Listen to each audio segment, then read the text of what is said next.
likes, and subscribes. Thank you.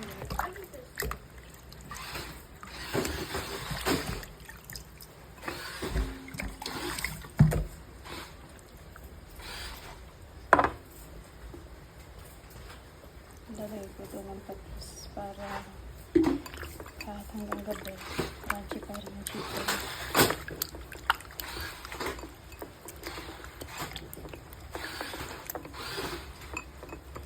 So, niliwaan ko lang siya. A hot dog? Sour breading, flour, Vinegar. deep fry, half kilo.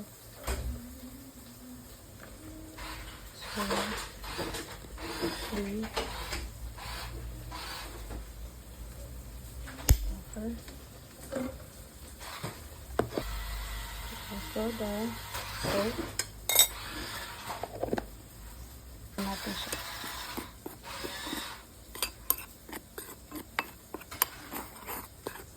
So, ito na yung ating ito fried. Ito na, ito na. So,